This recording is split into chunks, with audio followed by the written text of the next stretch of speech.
Welcome to another episode of the Brain Picking Podcast. I hope you enjoyed this episode. I'm going to be interviewing today a lead singer of a band called Bone Idol. He's also the co-founder of the band. It's Braidan Casey. How you doing? I'm all good, Miles. All good, mate. Happy to be here. Chuffed. Good stuff. Well, thank you very much for coming on. It was a bit of a weird one messaging you because obviously there's 4 members to the band, and I messaged and I actually said in the message, I said, look, I'm really sorry, but unfortunately I'm only able to interview one of you. Who's it gonna be? And you pulled short straw, I suppose. That's it. No, I took it. To be fair, I offered for my lead guitarist to come on as well, like Alfie, because I was like, Alf. You know, because he's like, we co-founded it, just me and him at the start. Oh, really? We had another band before Bone Idol called Kingfisher. It was a shit little band, basically. it weren't nothing important. Yeah. We had a drummer that was my mate, and then we co-founded it. And I was like, do you know what? Why don't you take it? Because it was like, you know, you're cool. You're sick. You know how to talk about music. You made it with me, you know. And he knows more than I do about some of the music I write. Because I explain what the meaning is to him, and he's just got a better memory than me, so he remembers more sometimes. But I was like, you come on, and he's like, nah, it has to be you, because it's the lead singer. So I'm here. I'm happy to do it. There you go. So you do you have to do have you done anything like this before? Have you done a podcast? Obviously, interviews you've done. Yeah. But you haven't done a podcast before, anything like that? Never a podcast, nah. This is my first podcast, and I'm chuffed to bits for it, mate.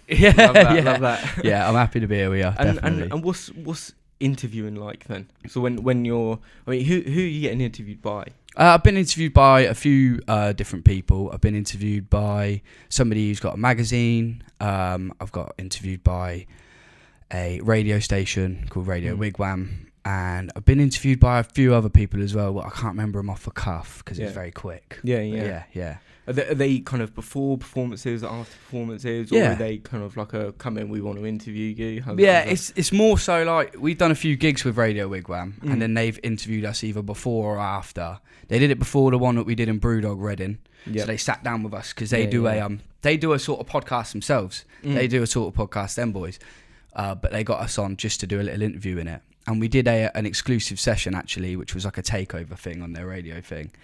And we did like a few covers, this and that. It was sick. I enjoyed it. I loved it, to be fair. But never anything on this level. Never nothing like this. Not an actual chat, you know. Yeah. So obviously you've briefly mentioned that you had a band before. I had no idea that you had the band. So what happened to that? Was it just something that you were like, you know what? I think we'll set up another one, or what kind of happened with that? Yeah, it's weird. It's like I started learning the guitar because my dad had like a really old Strat, which is like an original Stratocaster Fender sort of guitar, but it was a Squier, so it was sort of like an off-branded one that is done by Fender. But he had that up the end, which is the end is what I call my studio, by the way. Okay. But it's got like there's a little bit of history there because it was just built as a shed, and we always called it the end, and we'd go up there and just play. But yeah, so he had this guitar sat up there. And he'd never used it properly. And I was like, I'm going to do it. Only because of my mate Ruben, actually. So shout out Ruben for that one. He played before me. I was like, yeah, I want to do that as well. Picked up my dad's guitar, started playing. I loved it. I did. I didn't stop. I didn't put it down. That's all I wanted to do. I sort of got a bit of a stigma in my head from that day, I think. That's sort of what I wanted to do. And then Alfie, the lead guitarist, my best mate since day, he basically did the same thing, but with a bass guitar. So he went and bought a bass guitar. It was piano first, actually, then a bass guitar. And so we started playing together, and it was like, this is we're loving it. You know, we started even making music just us two. We didn't have no drums, nothing. And then we needed a drummer, and my good mate Jacob, he he was like, yeah, I'll do it. I'll do the drums, because I bought an electric kit, just a practice kit, because I was like, I want to learn myself, like I could do with learning, I suppose. So I did buy one, and I was like, who wants to come and play it for us? Like, you can come play. My mate Jacob was like, yeah, I'm up for it. Yeah. So he come. And yeah, he basically played it with us, but he didn't know how to play the drums. So Jacob did a great job, but it never materialised, basically. Yeah. And then after that, we took a few years out, and then we found Dan, one of my other best mates is called Tom Cowan, and his brother played the drums, and we were like, this could be something. This could be something quite good for us. And he was like, you should come down and play with my brother and that. And me and Alfie at first, because we didn't know Dan, we were a bit like, I don't know about that. Like, maybe we will, maybe we won't. And we played with him, and that's how the new band materialised. That was it. From then, we knew how good he was. We loved playing with him. We started writing music, and that's how Bone Idol took off, basically. Yeah. Yeah. And quick. And yeah. Quick, So how long has Bone, like, as the band Bone Idol been around? Like 3 years or so. Well, actually 4 years. 4 years we've been playing. We'd been playing. And then like now 3 years since our first gig. 2 or 3 years, I think. It's hard because everything's so blurred. Once you get to a certain like amount of gigs you played, everything just sort of like blurs into one. But it's about that long. Yes, it's a lot longer than it feels. A lot longer than it feels. Definitely. So do you class Bone Idol's establishment date? Is that date of first gig, or was there a date that it was like, do you want to be in a band? Yes, no, maybe type thing. That's sort of what it is. It's like a rough period when I sort of based the band around being started, because it was that period where we started playing, and actually I suppose it's when the studio was built in the back of my garden. Yeah, the end. That's when we sort of were a band, because that's when we got the name. So I'd say Bone Idol become a thing when we decided the name was going to be Bone Idol. How did you come to the name? We couldn't we couldn't get a name whatsoever. We struggled with that. Yeah. And I think most bands would say that as well. Like that, one of the hardest things is picking the name, because you can name a song. It doesn't matter when you name a song, because if the song's good, people are going to like the song. The name has to like be everything, basically. If people don't like the name, they just won't listen to you at all. Really? Like that, it's sort of how it is. There's loads of bands out there, even for me, that I've heard the name and I've gone, I don't think I like them, so I just haven't bothered listening to them. But then when I have, I love them. But my old man, we were in the kitchen, me, Alfie, and my dad, and maybe even Dan. I think Dan might have been there. And we were just like, we can't come up with a name. And because we're quite a lazy band in ways as well, my dad was like, you lot just need to you need to hurry up. He was like, you need to hurry up. You lot just all Bone Idol. And then literally, because of him saying that, you're all Bone Idol, Alfie was like, yeah, I like that. And I was like, yeah, I like that too. And my dad was chuffed, because he was like, yeah. He was like, yeah, Bone Idol, yeah, that'd be sick, yeah. And I was like, yeah, no, it is a good name, it is, because we do portray a lot of them qualities, we are. We love it. We love what we do. But sometimes, we're a little bit unorganised with things. We let things go, and we'll come up to a week before a gig, and we'll be like, hold on a minute, they haven't got a drum kit there. How are we going to get the drum kit there? Oh, wait, no, they ain't got this, they ain't got that, they ain't got this, they ain't got that. We thought they would, and it's like, it's not going to work. It will work. Yeah. So that's how we got the name. But you always put it together, and it always works. Yeah, it always works, no matter what. Somebody pulls through. Somebody pulls through. Somebody does. 9 times out of 10, it's 3 of us in the band stood there itching the head like, what are we going to do about this? And then it's one of us is like, well, you could do this. And it's like, yeah. And we were like, yeah, it was sick. We all thought of that, and this one person, normally Alfie, I'm not going to lie. Alfie's the man. He's the man. But yeah. It pulls it all together. Glue of the group. Yeah. There you go 100%, then. 100%. So you formed a band. Yeah. You're recording in the end. Yeah. You're starting to make your own music, things like that. You're coming up to your first gig. How does getting that first gig come about? Is it something that you like? Are you getting your name out there on social media and trying to get approached, or are you doing the approaching? Are you messaging a lot and being like, "Look, new band about, we want to come play"?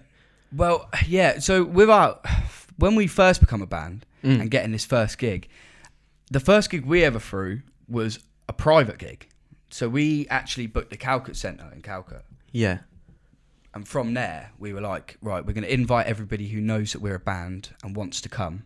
Because we had a lot of friends and a lot of people who were interested in what we were doing anyway, because they knew we could do it. And, a lot of people were just interested and wanted to come along. And they told us that. So we were like, right, we're going to do a private gig first, book it. We'll do an invite thing. Everybody can come, bring their own beer, because it was one of them venues, so everyone's happy. Because nobody likes paying for drinks, especially in town, anywhere in London. Nowhere. So you get spending. Exactly. Yeah. But no, they were like, so we did that, and we invited everybody, and it was a good gig. And the second gig we ever did, that one was a bit different. that one we did it. It was a social club, and we went in there, and that was a bit daunting because I'd never done that before. Okay. We'd never done nothing like that before. I'd done a lot. I've done like a fair bit of performing arts and stuff. So I'd been on the stage before, but not like that. That was something different.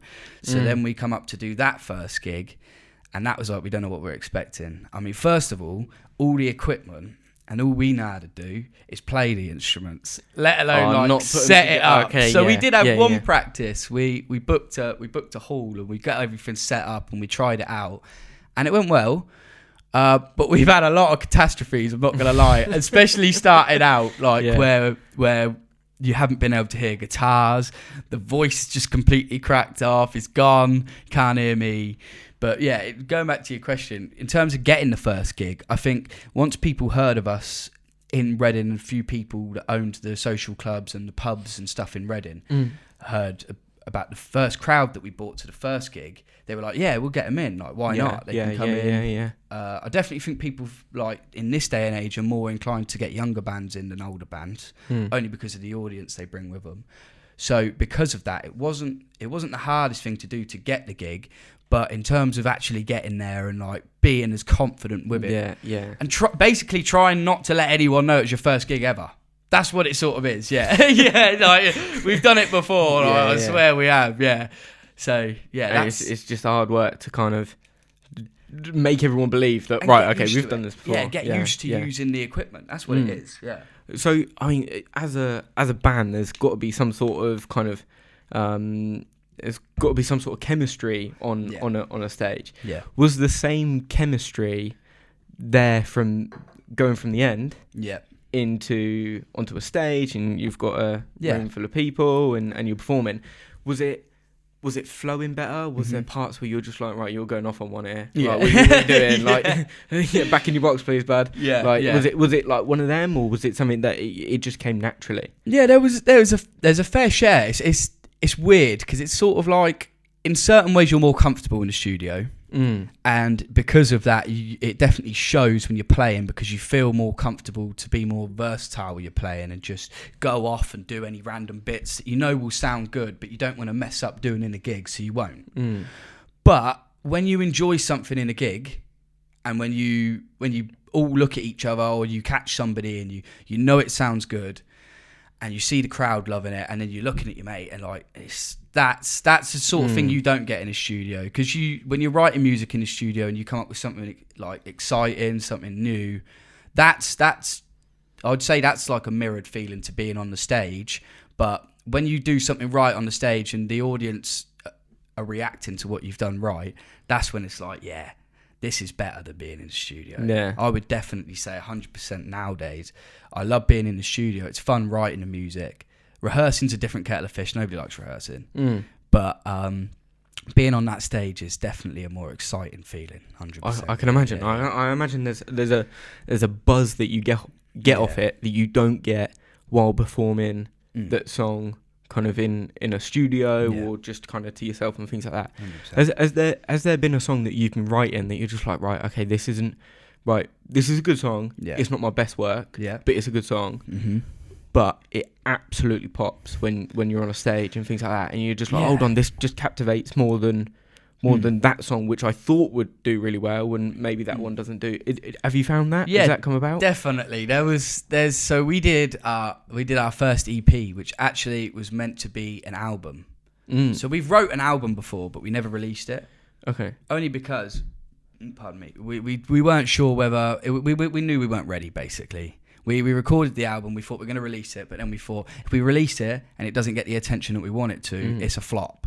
Yeah. You know, what's the difference between an album and an EP? So an EP is a lot shorter. It's normally like 4 to 5 songs. Okay. But I mean, we put 6 songs in it, so we're sort of in the middle of an EP and an album there. Right. And a lot of people, when we mention, we got an EP coming out, how many songs is it? 6. Like, people in the music industry, they're like, ooh, that's a long EP. And it's like, it's a long EP, I know. And they're sort of basically saying it's not an EP, but we argue, it is. But it's just basically an EP is like a shorter album. Yeah. Okay. So you release that when you don't have as much material or you don't want to show as much, I suppose. Yeah. All right. So you're planning the album, decide to go for an EP. Yeah. And so what I mean, that process, that just seems stressful in itself. Is it stressful? It's not as stressful as you think. Yeah. What's stressful is sometimes like, because you'll get a song that's really good. And actually going back to your question before, like we had a song, we've got a few songs which I love, like The Matter and a few of them that I thought would like proper pop, and they have, to be fair, they've done well. But there's another song like Swim with the Currents which I wrote, and I do love the song, don't get me wrong. All of the songs I would make I wouldn't release if I didn't think they were good enough, but that got a reaction and everybody was coming up saying that's my favourite song, like that's my favourite song you've done. And it was like, wow, that's weird to hear, because I know it's not the best song we've done, but then it is down to opinion, so it might be to other people, but for me I've been like, oh, like, yeah, I like it, but I didn't expect you to say that. But there's one part of the song people like, and I suppose that's all it takes in a song. If there's just one part, catchy bit, that people like, then they listen the whole song just for that bit. And it's like, but I wouldn't say like recording the EP and that is that stressful. Dan in our early days, he was quite funny because he couldn't play to a click. Well, he could play to a click track, but we didn't practice to a click track. Okay. Basically, a click track's like it's to keep you in time. So it's that. Yeah. So we never played to it in the studio. So when we come to record the songs, that was probably the only stressful bit about it, was getting in there and then being like, right, you've got the song ready. Yeah. We're all good. We love it. Let's do it. Yeah. Let's do it. And then Dan gets on and it's like, right, bang, put the click track on. What's the click track at? Oh, so 110, 120, whatever. Bang, okay, right, let's play. Bomb. First few seconds, again. Oh, fuck, here we go. Yeah. Now it's going to take some time. And it did take some time to record a few of our songs. It took forever, I'm not going to lie. But that's probably the most stressful part. Apart from that, everything runs quite smoothly in the studio. Oh, that's good. Yeah. We've never done a live one. We've done demos, but normally it's the drummer goes in first. Then it's the rhythm guitar, which I play as well. Then it's the lead guitar or bass. They sort of could go either way round. And then vocals are last. Right. So, which is annoying. Yeah. That's my favourite bit. Yeah. And you have to wait till at the end of the day to do it. Wait. Yeah. Okay, and so you've recorded an EP. Yeah. It went out. Yeah. And I'm not being funny. I've known about the band for a little while now because I've seen it over so many socials of just kind of people that we mutually know and things like that. And so EP goes out, you're getting it all over social, things like that. What was there kind of a point that it was like, you know what, this has done well. Yeah. Like this is going good. This band is solidified. Right, we're a band, proper band. Yeah. There definitely was, and it was. I think for most bands, they know that they've done a good song or anything like that. Not even from the streams. The streams are good when you see the streams are going up and they keep going up and they keep going up. It's like, yeah, this is good. But really, the most rewarding part of knowing that you've done a good EP is when people do sing it back to you at the gigs. That's the best bit, mate. I can imagine that is an unreal feeling. That is, it is. You know, it's surreal. It's odd to have that. And there's people I don't know as well. That's the weirdest bit, you know, because I have family and friends that come to the gigs as well. But the people that I don't know that have been brought along and they're singing it, that's weird. Like it's a weird feeling because they shouldn't know my songs. Yeah, that's how it feels to me. I know we do it and we've released it and that, but it's like, it doesn't feel real that you're singing it back at me. It's like a fever dream, but I love it. That's I'd say that is definitely the most rewarding part, and how you know that you've done something right is when people are singing it back, because it has to be catchy then, no? Yeah. Like they have to enjoy it. Yeah, otherwise you wouldn't. To let it go in and also stay in and know it, but also good to see you anyway. Yeah. They're not going to go to see you if they didn't like you. Yeah, well that's what I think. Like, that's what I hope anyway. Like, nobody's been dragged along, forced to learn all the lyrics, then come. Yeah. So I don't believe that's possible. I don't believe anybody would do that, but that's definitely the best bit. That's how you know you've done all right. Yeah. It's very weird. I'm not saying it's on anywhere near as the same level, because it's completely not. Yeah. But with my podcast, obviously I've got a couple of episodes out, and it's the nicest feeling in the world, or it's the nicest moment when I've had people that I've never met before. Yeah. I've never seen these people before. Yeah. And they come up to me and they go, you know what, I actually really enjoyed that episode, gave the podcast a watch, saw your clips the other day, and things like that. I'm just like, oh, okay. Right. No, that's wicked. And it's like, I was actually serving at the bar the other day. I was serving at the bar, and someone came in and they went, oh, what's your episode the other day? Oh, I thought it was really good. Me and my mates all thought it was really good. I was like, whoa, okay, all right. It's such a nice feeling. So I can imagine just, one, the feeling of someone going, you know what, I really like your music, being at a gig, but then also singing it back to you, it's like, that's incredible, isn't it? Or something else. Yeah. It's like a big adrenaline kick there. Yeah, definitely. It makes you enjoy the gig so much more, I'm not going to lie. But that in itself, like having people come up to that, it's little things. It's just appreciation like that. It doesn't have to be anything much. Like, you never want people to just come up and just say, oh my God, you're the best. They're so sick. That. It's just when people come up and actually, it's more the people that say less but compliment you, because you know they're being genuine about it. Do you know what I mean? Like when people come up and they're like, oh, I love your music so much. It's so good. It's like, I know you're lying. I know you are. I know you don't love my music, because you wouldn't. Yeah.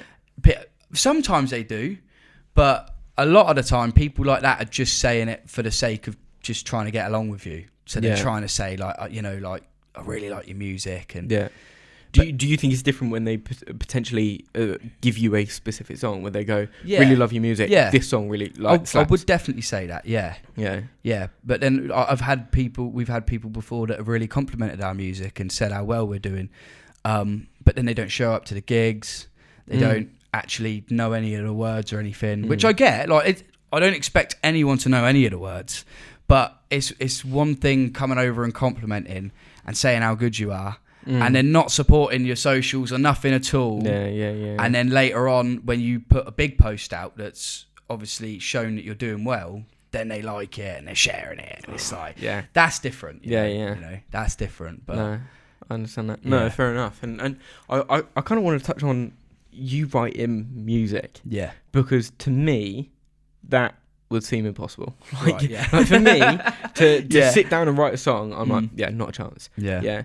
But you haven't just written, like, it's the odd one or two songs. Like, you've got quite a collection of music out there. Yeah. And all kind of different, like, vibe about them, and they all sound like they sound quite different. It's not like they're just reusing this, they're reusing that. They're all so different. What is sitting down and writing a song like? It's more of a feeling when you write a song. Like, for me, I don't often, I mean, and it's different for everyone. It's different for everybody who writes music and creates their own. But I don't sit down to write a song. I get a song come in my head, anything. So like lyrics. And then as soon as I hear that, like a lot of the time at work, I do that. I write down lyrics, and then I come home and work on the song that I wrote in the van at work. But that's really, it's a feeling that comes to you, and you're like, oh yeah, this I can hear this thing in my head that I want to get out. And then you sit down, and I sit down and I do it, and then that's when it starts progressing into something more. But every song's different. It's all different, like about what it's about. You know, I've got songs that have got deep meanings. Then I've got songs that are nothing, and I suppose that sort of comes from the period of time that I was writing the music in. Right, okay. So like my first song I ever released was Sunburn Cider, and that was like, that really captured my youth. That was, because that was like me learning to play a guitar, you know, singing, writing music, and this was the first song we ever sort of come out with, and this was the original band at the time, me, Alfie and Dan, whereas Dan's not in the band anymore. We've got a new drummer because Dan's going off to Australia. But Sunburn Cider was when we were together and we wrote that, and I suppose the lyrics are random, right? Random.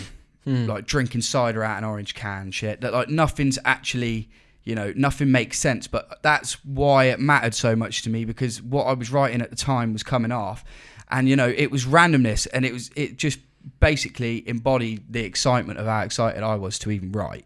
That's what it was. And it was like, I've got so much to say, that I'm just going to splurt it all out on one page, and none of it's going to make sense, and nobody's going to know what I'm talking about. But to me, it makes sense because it's my youth. That's what it is. It's my excitement for music, and I've got out and I've come up with all these lyrics. And I'm like, yeah, this is what this song's going to be about. Nothing, basically. That song was about nothing. It was just about loving life. That was pretty much it. And that's, every song's different.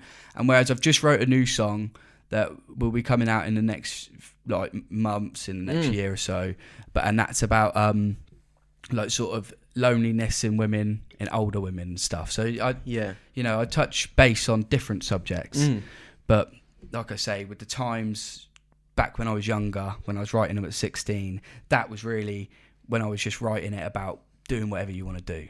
Whereas now I suppose I focus my music on more important subjects and stuff, and addressing things that need to be addressed in my eyes. So I think with other music artists, it always seems you can almost sense that switch in them when they're starting to write things that have like a much deeper meaning to them, and sometimes it's like the most upbeat, like bubbly song ever, and it can just be about something almost with like a real deep behind meaning, but it doesn't have to mean anything to anyone else. No, it just has to, almost to them, it just has to be a good tune. Yeah, but to you, it's got that real deep meaning. That's it. And I think you can understand that, which is great, because a lot of people like ask for meanings of songs, and it's like it doesn't really matter what I tell you it's about, because even like I like giving meanings for my songs, but sometimes that could ruin a song for some people. Like I love Stereophonics and stuff, basically. Stereophonics are one of my biggest influences, one of the biggest bands I like, and they write a lot of songs which are really upbeat, and then it's about a guy committing suicide on a train track and stuff like that, and that's what you find out, and it's like, wow, this is like crazy, and it's actually, that's what I try and do a lot more with my music now as well, and what I'm trying to implement as I'm getting more, serious with it, is creating that effect, having the upbeat music and stuff, but then having a deep meaning, and once people realise it brings a whole new meaning to a song. I appreciate that so much when I find out a meaning of a song that I didn't know. Yeah. And when it actually, like, all the lyrics make sense with the meaning of the song, but you wouldn't have realised it if you didn't know them. Makes you think about it. It start making you think about the lyrics, not just listening and kind of memorising the lyrics. Yeah, 100%, I like that. Yeah. And how much input does potentially the other band members have in on the lyrics that are coming out? So, not to be fair, I write all the lyrics. Yeah. But not necessarily out of choice. The boys just seem to leave it to me because they know, I suppose they're a little bit in the same boat as you. Like you said, like you wouldn't know where to start writing lyrics. And I think they do. They've definitely got more of an idea on it than most people would. But because they know that I don't know, that they have confidence in me, obviously, to do it, which I'm chuffed with, to be honest. Wouldn't be in the band if they didn't. So I love it. Yeah, I do. I'm very happy that they have that confidence in me, because it needs to work. We're a family. We're we're our own little cult. not actually, but we all stay together, and we don't let anyone else in or have any influence. So the fact that they can have that sort of confidence in me to write all the lyrics is sick. So they do just leave it to me on most of the parts. But in terms of the whole song, we all have a massive part in that. We do, 100%. Like the music behind the whole song. And the way I sing the lyrics as well. That's something that they do. But just the writing of it, they normally just lead to me, Because I'm sure when you've written a song, you've got a page of lyrics, and you're like, right, okay, I've created this, and you're passing it to your drummer. I imagine your drummer's starting to see it in, right, okay, this is how I think it's going to sound, and then the guitarist is also thinking, right, this is how it's going to sound, and eventually it just merges together, and you've got something that has hit every single box. It's ticked them all, and you're all just like, you know what, perfect. That's it. Yeah. That's basically how it works. I mean, what it is 9 times out of 10, if they read it and I haven't sung it to them yet, they've got no clue how the song's going to sound. Yeah. They don't know how I'm going to sing the lyrics, how they're going to splurt out. And sometimes I sing them and they're like, no, No. Stop.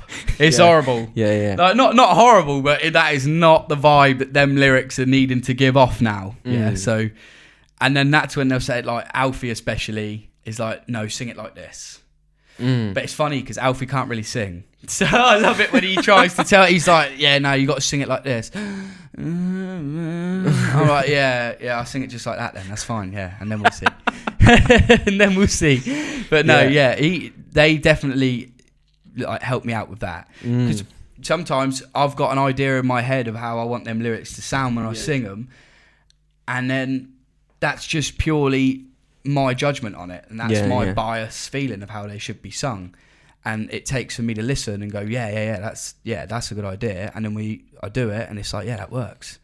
So I pass it round to the rest of the band. They have a look at the lyrics, and normally I'll tell them what the subject is, and they'll say whether they like it or not. Yeah, they will. So it's always a group decision, and that we're all very honest as well with our music, 100%. Yeah. I feel like you only can be, because if you don't like it, you've just got to say.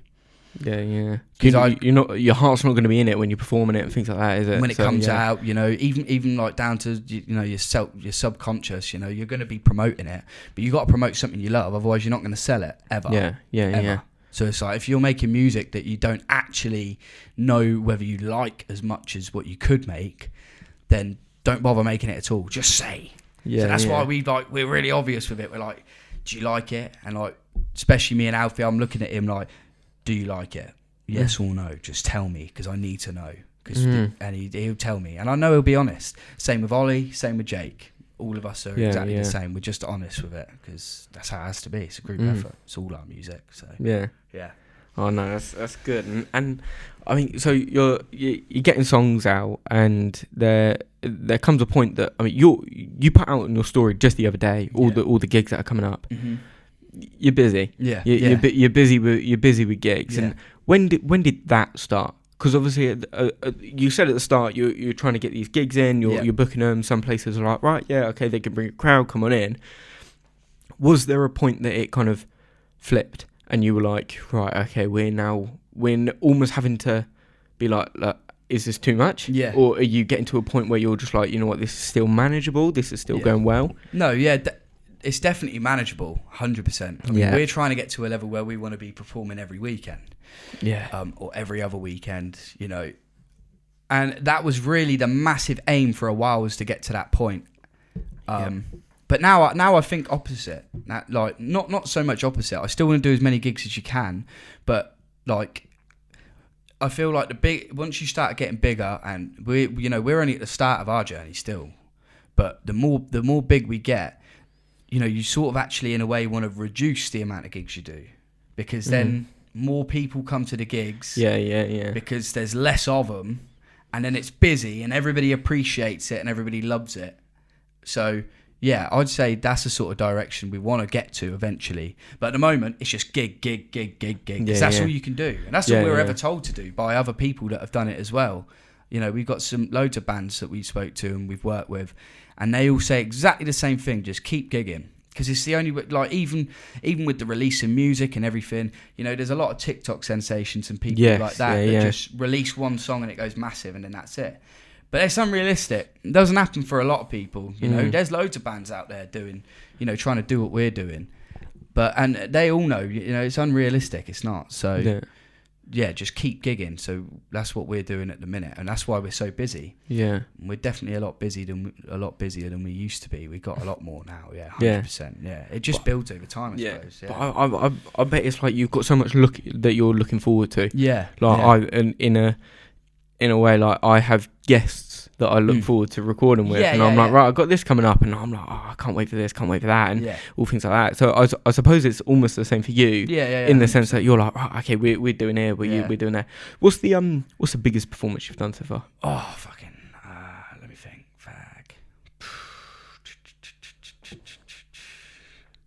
We did I think Brewdog was probably one of our biggest. Yeah, that is a big crowd. We're quite gutted, actually. We were meant to be doing a Fighter in Bristol like a weekend, like last week or something, and there was a couple thousand people there, but we didn't do it in the end, just because of logistics and stuff didn't work, but we're meant to be booked in with them in November, so that's the next one we'll be doing. But we've done like festivals and stuff, like we did Wokingham Festival. That was a pretty big crowd. There's a few hundred people there. And we're doing Guild Festival this year. We're on at 9:00, which is just before Razorlight come on, which are a big band. But we're on a different stage, and there's a good few thousand people there as well. So we're looking forward to them, definitely. Yeah. Is that a different atmosphere? Performing at a festival instead of a gig? Definitely a different atmosphere, yeah, because you're just surrounded by loads of people doing exactly the same thing as you, which I love, I do. And like being outside as well in the sun and doing anything on the stage is just sick. Like I love the sun. I'm pale as anything. Yeah, I'll burn. Burn bad. I'll be red. I'm red raw. I've got pink skin. But I love it being out in that sun and playing music. So that's why it's the best. I'm not gonna lie. That's a different atmosphere as well, because so many people are there just to enjoy the music and have a drink, and they're all there. Especially the smaller festivals actually are better, really, because when you obviously. I would love to play Braidan Festival. I would. Yeah. But there's a lot of people there that don't appreciate your music or the music in general. They're just going for the time and just to have a good time. Stand in the dance tent, and get on it, get all fucked up, go out, chill, have a good time. But people aren't really there for the music. Whereas these smaller festivals, they seem to always draw people who love music but don't want to go to these bigger festivals for that exact reason. Oh, really? Yeah. So that's why the atmosphere is always actually really, really good at a festival in comparison to some gigs. But gigs are always a bit more grungy and a bit more like rocking. Depending on what gig you're doing. So definitely. But I would say festivals are probably a better atmosphere, I reckon. Yeah. So you've enjoyed the festivals. How did you get on a festival stage? How does that come about for a band? So Wokingham Festival, we work with this Radio Wigwam. Yep. So basically, they come to us because Dean Generation, who he basically organises a lot of the Wokingham Festival as well. Like he's one of the main organisers, and he got in contact with us. Just said, "Look, do you lot want to come on? You can play with us on the smaller stage." He was like, "Yeah, 100%, that's it." And they've given us loads of stuff as well. They've done really well. But that's sort of how we got into that. And then from there we progressed more, and we just had different places. And this Guildfest actually, our drummer Ollie, he had the contact for them, and he rung them, and we got in contact with them, and they were like, yeah, we'll have you on, like definitely. And there's nothing better as being a small band, like a up and coming band, and finding out that you're going to be on late. There's a massive difference between being on a 1 in comparison to being on at 9:00. Okay. Because everybody gets to the festival for the end of the festival. Yeah. By the end of the day, everybody's there. Until 11:00, everybody's cleared off. But if you're getting there and you're playing at 1, it's great still, but people are still turning up. Yeah. Whereas when you get playing later on at 9. That's the time. That's the time we're happy with. I'm not sorry. I was so chuffed. I couldn't contain it. I was like, yes, come on. Even rang my nan up. I was like, Nan, I'm playing this festival, and she was like, oh yeah. I was like, yeah, I am. Like, did you hear about Guildfest? She's like, yeah, I've heard about it. Yeah. I was like, yeah. Cheers. That's us. That is us. Yeah. Oh, I love Bring that. me down, but you have to. Yeah. No, but that must be such a cool moment of just being able to book something like that in. Yeah. Look forward to it for ages, and then go and do it, and you're just like, that was such a cool experience. Sick. It's just I bet the buzz just lasts for ages, doesn't it? I remember when we were doing our first gigs and that. That was special for me. Definitely. And seeing every time that we did a gig, the more and more we did it, more people were turning up. More people were enjoying the music. And then getting back from gigs at that, I remember that there was just that period of time I was getting back from gigs at night, just buzzing. Much adrenaline in my body, and it was at 11, 12, everybody was getting a bit tired, and I was just raring to go, because I hadn't been, I'd just been, this adrenaline builds up in your body right up until you come and play, and then you're playing, and then it's it's sick, and then you're getting better, and you do the first half, and sometimes you take a break and then come back on for the second half, which is even better than the first half every time. If you split it in half, the second half's always better because the first half you're warming up, aren't you? Yeah. You know, you're a little bit stiff, and then you get through it and you play more, and you're like, yeah, the second half's always better if you're doing that. If you run right the way through, it's even better. To be honest, I prefer it. I do sometimes prefer it, but it depends.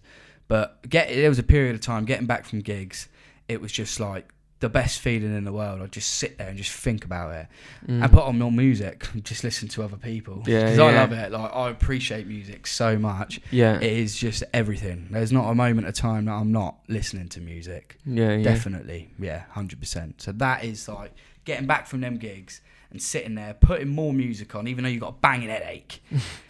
You know, you're pissed, you've got a banging headache. You know, you've been smoking all night because fuck it, it's rock and roll. But you've been doing that, and then you're like, oh my god, I need to go to bed. But you can't shut your body off, so you're just awake. But it's the best feeling in the world, man. I'm not gonna lie. I'm so passionate about it. I fucking love it. Yeah. And is that? I suppose that sits within the band then. That all four of you are just like absolutely buzzing from it. Yeah, we love it. Every time it's great. I mean, there's sometimes when we've messed up and we haven't loved it. I'm not gonna lie. There was one special moment, actually. And if anybody ever watches this and you were at Bournemouth Stadium when we played there, sorry. It was horrible, man.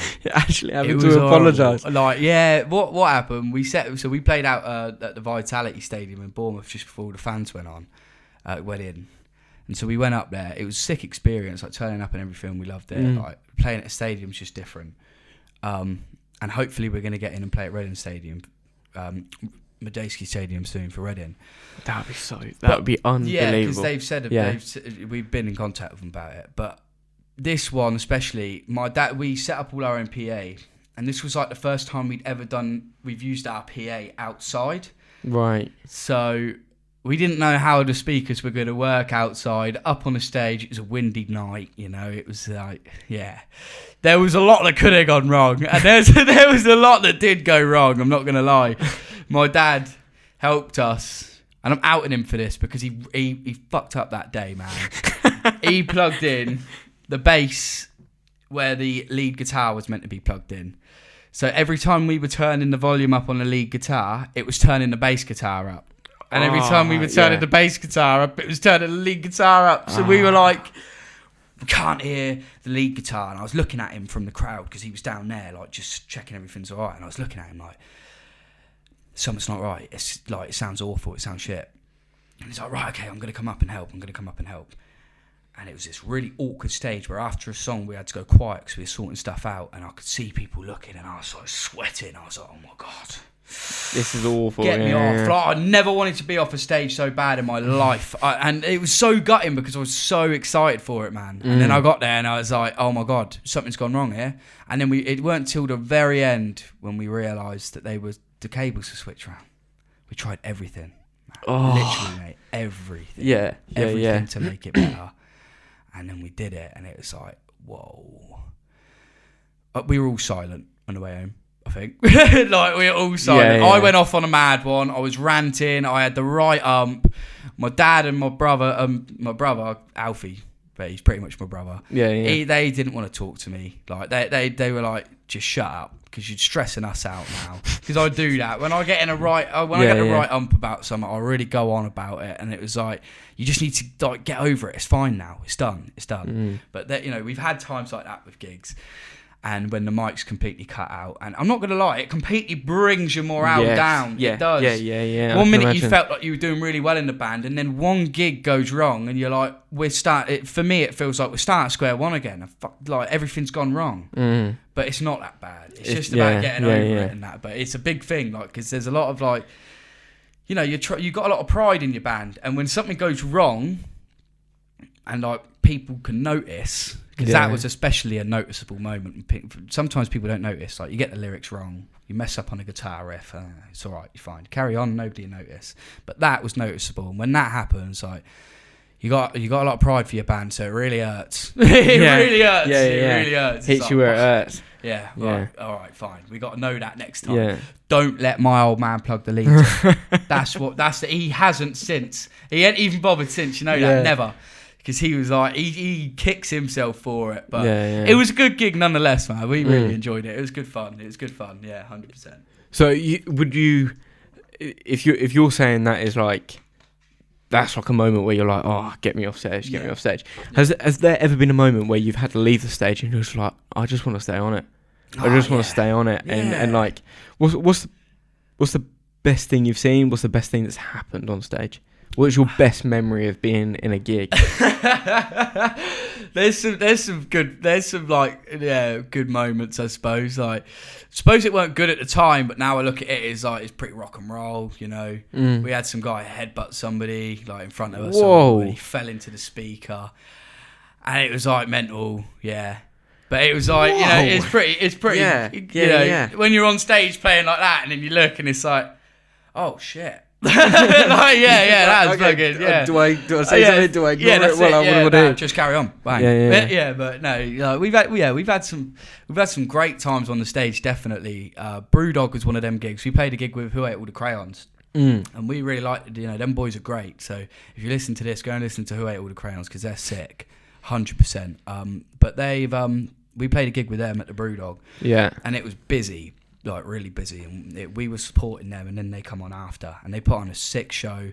You know, I would say we did a good job at like gassing the crowd up for them to come on, and that I think that was one of the gigs where it was like, I don't want to get off. I want to just carry on playing now. I want them to do their set, and then we do another bit, and then them come on and do another bit. And we'll just go all night. Okay, we'll just do covers now. We've run out of our own material. We'll just do covers all night. We'll have a karaoke night, everybody in the room, because it was just such a good atmosphere, man. That was crazy. And we've had some other gigs as well where the atmosphere was just great. We did the Dolphin in Wallingford, and it was just a pub. And you know, Wallingford, I would have thought, like, before I'd been there, I was like, it's like shanty town. It's small. There's going to be a few locals there. Old boys that are going to leave as soon as we come on because they don't want to hear it. The old boys never want to stay for the music. It's fair enough. It's their local. They don't want the loud stuff. They just want to talk. You know, so I never take offence to that. But the Dolphin in Wallingford, that was crazy. You know, that was like, there's so many people in that pub. I hadn't seen it quite like that before. There was just, it was rammed. It was rammed. But everybody was listening and everybody was loving it. And it was like, wow. That was the first time that I realised we can actually go outside of Reading and bring a crowd as well. Yeah. Because we'd done it in Reading. And it was like, right, now it's time to move out. And you don't know what you're expecting when you move out, whether you're just going to go out and nobody's going to turn up. And we prepare ourselves for that. We've had a few gigs like that where we've been like, right, nobody's going to come to this. Right? We're pretty convinced nobody's coming. And then we get there and it's like, whoa, wow. Yeah, we've been close to cancelling gigs before because we thought this setup doesn't work. You know, I don't think there's anyone coming. And we've been like, you know, is it worth it? Like, you know, you got to weigh up everything, like the money side of it, even though it's not about the money at all. But it's like, is this going to work? Is it worth our time? And then we've stayed, and oh my god, if we'd had left, that's the thing. We would have never known what was coming. Like the good gig you was going to get out of it, we would have never known. So, yeah, there's definitely been some shit ones, but there's been some really memorable ones like that one, the Dolphin in Wallingford. We didn't want to get off there, man. No, that was as well. Just keep going. One more song. Well, that's what it is. Yeah. But there's nothing worse than hearing that on a day where you don't have another song. But we didn't make that. We didn't make that mistake twice. But you have enough songs now to do a gig and then also have some left over and kind of still kind of locked away in the arsenal. So what? How does doing a set list work? I mean, surely there's a point where it becomes no, this song should be played. No, this song should be played, and no, we won't do that one. I want to do this one. Yeah. I mean, how is it possible to go? Because as you said, you love every single song that you put out, and you wouldn't have put it out if you didn't love it. Mm-hmm. So how? I mean, that must be an absolute like hair ripper to sit there and go, right, we're going to perform A, B, and C, but we're not going to do that one. We're not going to do that one. That must be hard work, isn't it? It is hard, yeah. It is hard. It's like a lot of the time it's depending on what gig you're doing as well. Oh, really? Okay. It's like if you're going somewhere where you've got a half an hour, 45-minute set, and you've got, if you're depending on whether you're supporting, whether you're the headliner for that night. Yeah. if you're the headliner, then what you'll do is we'll favour putting more of our songs in. So the ones that we love, the crowd pleasers, we'll put more of them in and have like 3 covers or so. Yeah. But we like to have a good balance between covers and our songs, because we're not at that point where people are just going to come and want to listen to just straight us all the time. We are. Right. Yeah. We've got people that will do that and would love to come to a gig where we just played all our songs. But when you're trying to gain more traction and get more followers at every gig you're doing, you're just trying to draw them in so they listen to you after and come to more gigs. You have to chuck in covers. So we like doing covers, but we don't. Because we prefer doing our own music now. Yeah, of course. Because we know that we play that the best. You know, it's us. We all feel it. We know what we're playing. We don't have to think about it. We just play it, and it just comes off. It's your own as well. Exactly. Yeah. So it works a lot better. But definitely, if you're doing a half an hour set, you've really that's the trickier part, because you can't play every song you want to play. So you do have to sort of go, right, I love this song, but I know the audience don't love that song as much as I love it. So I've got to play one that they like more, which I'm not bothered about, because it's our music, so I'm happy playing like all of our songs. But yeah, sometimes it's like, you know, what are we going to do for this? We've got loads of covers that we like, but we've got to get the ones that are like going to really gas the crowd up. They're going to love it. Like Arctic Monkeys never fail, ever. Yeah. Everybody loves the Arctic Monkeys, as far as I'm concerned. There are people out there that don't, but I think that was the first cover I heard you do, was an Arctic Monkey song. Yeah, that's definitely ones that, you know, that we go towards. Yeah. Because people just love it. They do. And they know the words, and that's the sort of most rock that most people like would all collectively listen to. Like people who don't listen to rock music, don't listen to indie rock, they listen to the Arctic Monkeys, because they are suited to everyone. So we do a lot of their covers. But with the bigger gigs, so the ones where we're on, that we organise ourselves for like 2 hours. Right, okay. And we do like a 2-hour set. That's like, bang, 25 songs, and we just put in every single song that we love, and we just play them all. Oh, that's hard work, isn't it? That is hard work. That's harder work to organise the order of it. But we got Alfie for that. We got Alfie for that. We've got Alfie for everything. He's great at organising it. He's the man who knows. He does. He's got this weird way of knowing how to put an order in, and then you play it, and everybody's like, you can see the reactions in the crowd, and I'm thinking, how do you know how they're going to react to it? Because I don't. I would struggle doing it on my own. Alfie can organise it, and then he pitches it to us, and we're like, oh, maybe change this one over, and he's like, okay, sweet. But on the basis of like what songs you're going to play, he always seems to just have a feeling. He just hits it on the head every time. He's fucking right all the time. All the time. It's annoying. Because he is right a lot of the time. And, you know, me and him have a great relationship, because it's like a Noel and Liam relationship, I suppose, in a lot of ways. You know, we're the co-founders of the actual band, and we love working with each other, though. That's the difference between that. And, you know, he's the organised one, and I'm the more, you know, let's just go with it. Exactly. But it has to work, and I feel like you need a balance like that. You do, because if you had two people who were overly organised, then that doesn't work, because they clash with each other, because they both want to be the one who organises it. If you've got two people who are lazy that don't do anything, then you're never going to go anywhere. Ever. Like, it just doesn't work. It's actually weird how much goes into the band, like how much you have to do to make sure that the band's going to work. It's like a business. You build it like a business. That's the only way. Is that something that surprised you, or were you prepared for it? Nah, I'd say 100% I've learned that over the years of doing it. And to be fair, like speaking to my old man, speaking to family, they've always explained it like, this is a business and it can't be any other way. If you're going to build it, you've got to build it exactly the same way. Like my dad's had a few businesses, and he's got one at the minute, Screed Easy, which has done well, really well, actually, to be fair to him. He's done well with this one. But it's taken trial and error over the years, and that's why I like having him by my side, because he's done years and years of having businesses fail, and then having a business that's gone really well and he's doing well with, so he can give me this advice on it. And that's how he pitched it to me. And I'm not going to lie, at first I was like, yeah, it's a business, whatever. It's about the music. But then when you realise it's not about the music, it's about promoting the music. well enough so people actually hear it, because you can have the best song in the world and nobody hears it. Yeah. And that's frustrating. Yeah. That's frustrating, definitely for anyone, I think. Yeah, no, I get that. And so when you're kind of working up to a new song coming out, and you're on the verge of releasing this song, and you're just like, right, this one's gonna do excellent. You've all got that feeling about it. I mean, what's that like to actually drop it? Is your heart in your mouth a bit? Are you a bit like, right, okay, I'm actually really nervous for this? Yeah. Are you more just really excited, and you're just like, you know what, I can't wait to, one, get it out there, two, go and perform it live. I think performing this live is going to be excellent, and things like that. And it's just like, does that ever sit on your mind? Does it ever play on your mind a little bit when a song's coming out? Definitely, yeah.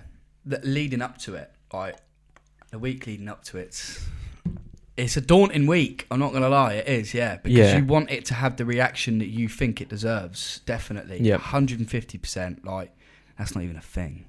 I don't like people who say that either. 150%, because it's not.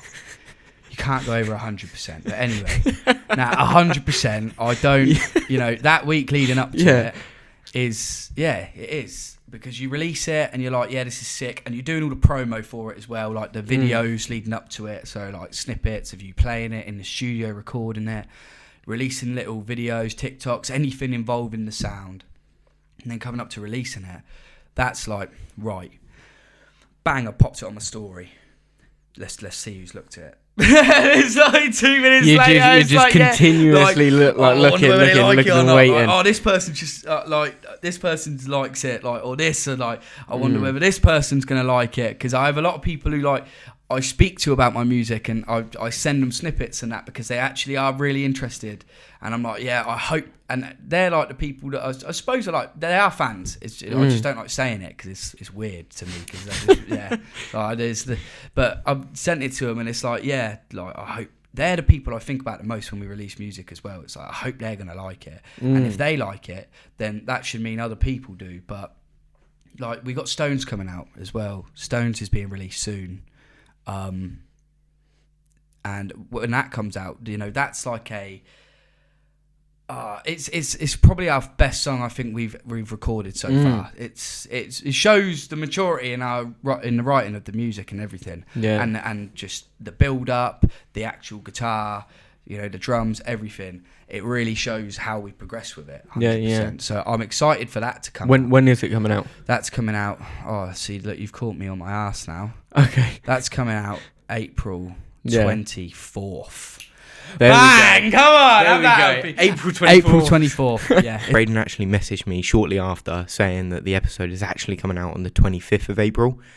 Make sure you go and listen on the 25th. Stones, their new single, is out. It's coming out, yeah. It'd be, and we're most excited for this one, only because we played it live quite a few times without it being released. And that's another thing we do with some of the songs that we know that we love, is we play them before to get a feel for how the audience like it. And Stones, as soon as we played it live for the first time at the Oakford in town, that was a great gig as well. There was loads of people there, loads of people enjoying the music.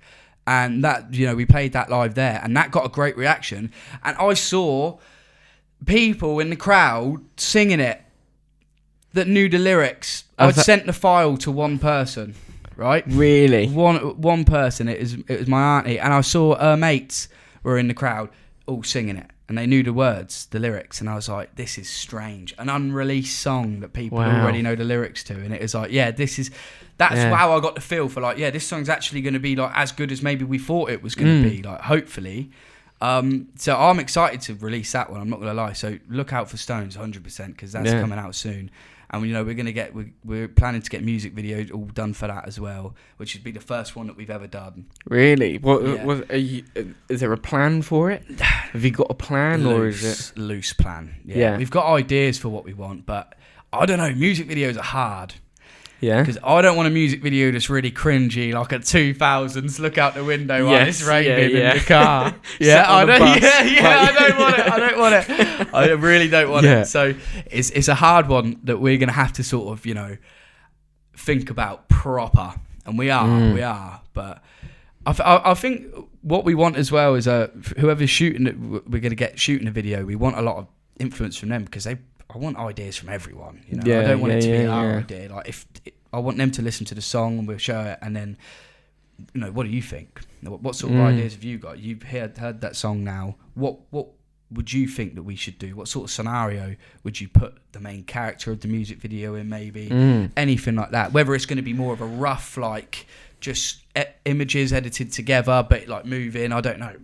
Crazy. Anything. Yeah, anything. Like, anything. Yeah. Just think of the coolest thing ever. Yeah. Just, that's what we want. But, yeah, it's hard. It's hard. Yeah, I can imagine. Yeah. I can imagine. What are the other band members like when it comes to putting their face out there? Obviously, you've been pulling short straws and doing interviews and things like that. Obviously, you've pulled the short straw and sitting with me today. Yeah. So what? Yeah. No. So what like are they not really what the wanting to go out for interviews, or are they like wanting to, but it's just like everyone wants to interview you? Nah, they definitely would go out for interviews and stuff. They do, yeah. But like, I suppose they maybe prefer to hear it out the horse's mouth, Right? Like, because me and Alfie, I suppose, have been the creators of the band.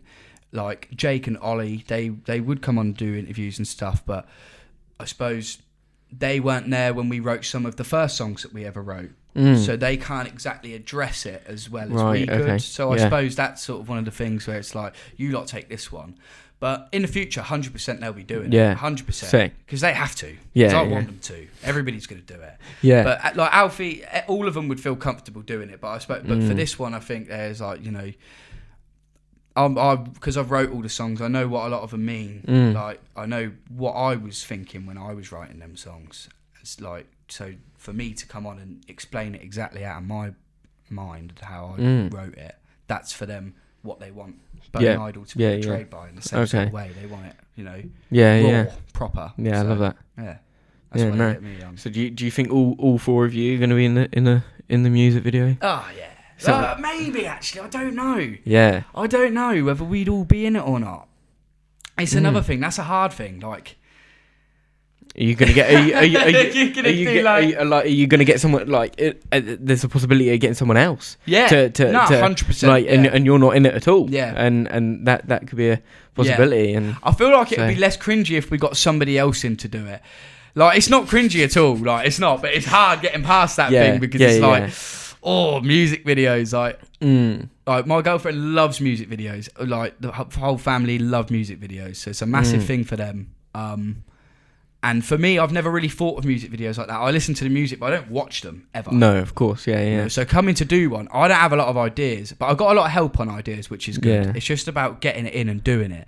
But I don't know if all four of us would be in it or not. I feel it would be a lot better to get somebody in and then portray the story rather than sort of having like all side angles come on while we're all looking and that. Like Let's leave it out. Rain trickling down the window. That's it. Yeah, and then somebody put their hand on it and that, like looking through, all wet hair, flicking it about. Yeah, no. I don't think. But I mean, that would be so cool to kind of have that music video there. Yeah. But also getting that out, because that content would like be really cool on TikTok and Instagram, as well as just the music video, but also the clips that come off it. Yeah, definitely. I think that would be so cool. And mate, I'm buzzing for this song to come out now. I'm eager to listen. We'll get it through, man. Definite. But the music video is a big thing for us, 100%. And I'd be lying if I said it wasn't, because that seems to be the most sort of thing that gains traction to anything. People like. They're more inclined to click on a video where you've got a video of you playing it than just an audio clip of you playing it. People like to see stuff, and they like it to come like together. So this music video, I know, will do better than it might even do better than the song release in itself, because people are more interested to see the visuals of it all and like see you actually doing it. Because I think people are a lot more interested than they let off at like people playing guitar and stuff. Like, especially for people who like don't play it, I'd say it's like seen as something that, I would love to do that sort of thing. And but it's a lot easier than people think once you do it and get onto doing it. It is like anyone can do it, 100%. Learn an instrument, it's you know, it's achievable. If you've got time to do it, then do it. But that's why I feel like people are more inclined to watch the videos of you doing it, because they're actually quite interested in watching you play it, as opposed to listening to you playing it. Because when they listen, they hear the song as a whole. Rather, when you play the song and you got somebody playing it over the top, you can actually see where they're playing what you're hearing. Right, and okay. It sort of pairs it in. Yeah. So you're watching somebody play exactly what you're hearing, and then you sort of like, I don't know, you resonate with the song more. Definitely, I think so. Yeah. I found that even watching music videos myself. Yeah, definitely, 100%. You just sort of seem to appreciate it more when you watch somebody doing it, rather as opposed to just hearing it. Yeah. And you checking out your Instagram, the amount of photos you've got of just like some absolutely cool shots of just like you performing or one of the other band members performing on stage, and you see a crowd with them, and like some of these shots are just incredible. Yeah. Like, I mean, having that and posting that out, and you're like looking back at it and you're just like, that's a cool moment. But it's also, it's captured. It's a captured moment as well, which I think is so nice to see. Yeah. But also, you're not just doing like content just with songs, if that makes sense. I like there was a clip of you introducing all the band members, and then there was an outtake video. Mate, it was so funny watching that. Yeah. And it's just like you can see the personality behind it. Yeah. You can see the people behind it. Yeah. Instead of just seeing, right, here I am, here's my guitar, here's my microphone, I'm just gonna go for it. There's a personality behind a band, and I like it. Yeah, I like that. Nah, definitely. Like, that's what we try and do. Because we want people. We are a band. We're not just the music. We're the performance. We're the people who put it on, that come and play it for you. And live music especially is a massive thing for me. I love live music. I would go and watch any band as opposed to going out on a night out. 100%. I appreciate it a lot more. Seeing people up there doing it, it's just crazy. It's perfect. It's my idea of a very nice day out. But doing the whole like TikTok stuff, that's what we're doing a lot more now. Because we like doing stuff like that, and we always have, but we've never sort of levitated towards it. I suppose the only reason for that is because we spend a lot of our time when we're together just working on the music. Yeah, it's about finding that balance of, right, we've got to post stuff on social media now. We've all got to get up and show our funny sides, because we all have a great laugh in the studio. But people don't know that because people aren't in there with us. So that's why, like, more times now we're just trying to like actually show everybody the process of writing the music, what we're about, who we are as people, so that people can resonate with our music more. If people like appreciate and like us, then people are going to like your music more. So 100%. That's why we'd like, we're trying to get the personality out in videos and stuff now. Yeah, definitely. Well, I definitely think that people will be able to see your personality come through on this pod. Yeah. I think your personality and just the way you carry yourself and the band it's really nice to see, to be honest. Yeah, sweet. Thanks, man. Definitely. But yeah, no, I absolutely like. I love the way you talk about it. I love the way you carry it. Yeah, it's good. And it is a passion. It's a passion. Yeah, and I think you can tell that. You can tell how much of a passion it is. And I haven't been fortunate enough to meet the bandmates, but and I really hope that they share the same passion with it. Yeah, and I imagine you could just see it pour out on stage as well. Yeah. I know you've got a performance coming up in Reading soon, haven't you? Yeah. Purple Turtle we're playing next in Reading. Yeah, on the 8th of May. Or Thursday the 8th of May. So if you're about, come down, because it'll be a great gig. But to be fair, we've been trying to get in the Purple Turtle for a while, but times haven't worked out, and dates and all that sort of stuff. But Purple Turtles, it's a good venue. It's quite a, I want to say, infamous place of Reading. Yeah, it is the heart of Reading, I would say. Yeah. I mean, that famous video that went about somebody getting hit by a bus and they could walk straight in a Purple Turtle. That's how everybody remembers Reading. And it's Purple Turtle. Yeah, if that doesn't sum up Purple Turtle, like, it's good enough to get up after getting hit by a bus and walk in. Yeah, that's it, yeah. If that doesn't sum up Purple Turtle, I don't know what does. Yeah, you wouldn't get up and walk in any old boozer after getting hit by the fucking bus. But he's like, Purple Turtle you will. Yeah, it's good enough. No, I'm well excited to play there. Definite. I like Purple Turtle anyway, man. I just love the vibe in there. There's a lot of cool people who dress well.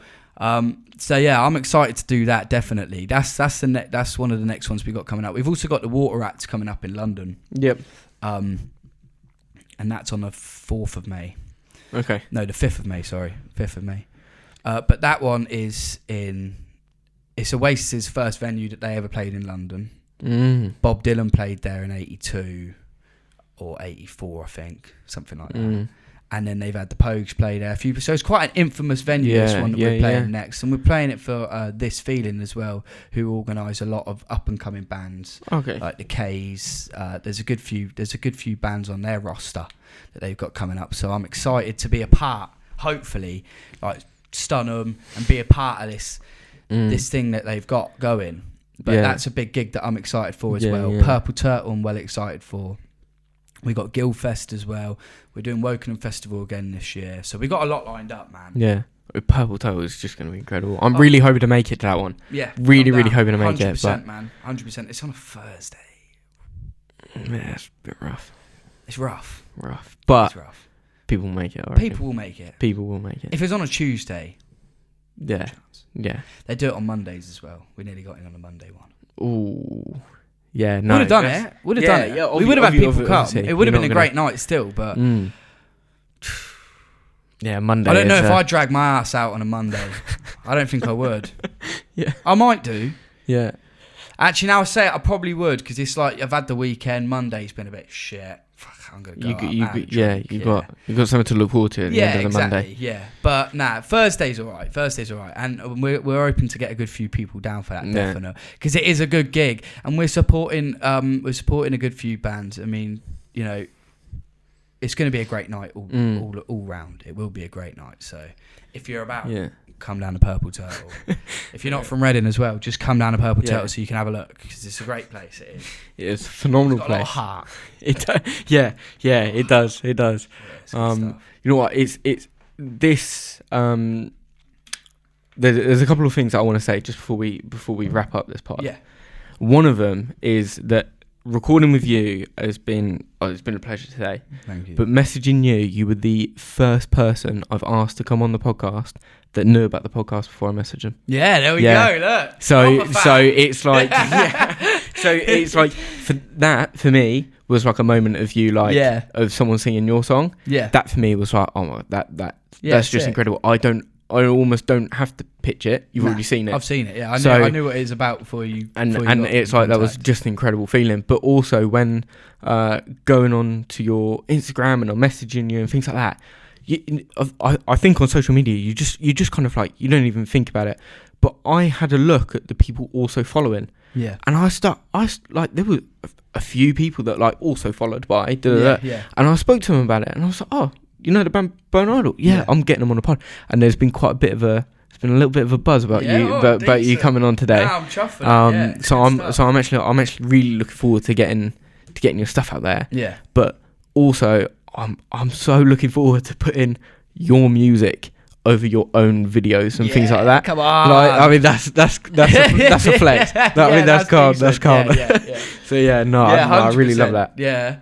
Nah, it's been great, man. Like, I've loved doing this, and like I said, I've seen your podcast before, and I was like, yeah, this is cool. Only because I don't know anybody else doing it, and I think I appreciate that more than hearing about bands doing it, because I know of a good few people that I know that are in bands, but I've never heard of like somebody doing a podcast that I know. So I was like, yeah, cool. I'm going to get behind this because I like this. Like this is interesting. And the people you spoke to so far, they're well interesting as well. Like you've got a lot of people on there that really know what they're talking about and have years of experience in it. Yeah. So it's great to hear like intellectual people talk about their passion and their fun. That's why this is why I wanted to come on here as well, because I love the band. It's everything for me. It's what I'm going to do.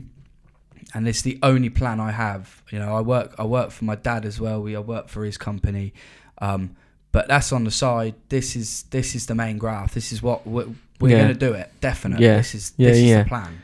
So to come on and talk about it, I wish the other bandmates were here. One day you'll interview one of the other ones. In the future, and they can tell you about all the things I messed up on in this podcast. And they'll come in. I might even get him in for a day just to come in and speak over. Actually, fact check that. Yeah, that weren't right. yeah. We weren't playing it on that date. We were playing it on this Maybe date. we'll just do a reaction video. We just watch this one back and get them to react. Like, what the fuck were you on about? Yeah. What are you doing? You're not even called Bone Idol, you fucking plonker. Yeah. But yeah, I mean, no, it's been an absolute pleasure to have you on, man. Yeah, man. I really love recording this one, and I think this one's going to do really well. Yeah. And there's so much to it, and it's like, as much it is like a group of mates, you're a group of mates with an absolute passion about something, and you're creating some artwork that goes out that is just absolutely beautiful, man. So I really do hope the best for you, your bandmates, and just the band in general. Definitely, thank you. And yeah, I'm really hoping to come along to a few live events in the future. There, don't worry, you'll be there. 100%. I'm gonna get you up on the stage. I'm gonna get you up. No, I couldn't. I genuinely couldn't. I'm pointing out. I want you up. You up now. Oh, don't. I hate it. I can't I'd love for you to come, though, man. Definitely, Yeah, you should come. It's good fun. It's good fun. And the other bands that we play with as well, they're sick. It's a good night. Good night to come along just to appreciate music, even if it's not your thing. You'll appreciate it anyway, I think, because I think everybody should appreciate live bands, 100%. Yeah. So, yeah. No, it's along, good. Man. But yeah, I really hope everyone that has watched or listened to this to the podcast has enjoyed. You've got some new insight into being in a band and what it's like releasing your own music, I suppose. Yeah. Yeah, I really hope you enjoyed. Please go and check out Bone Idol's Instagram and their Spotify accounts. Obviously, you can go and have a listen to all of their music, YouTube page, everything. You go find it all. Everything will be in descriptions. And yeah, I really hope you enjoy the music as much as everyone else seems to be.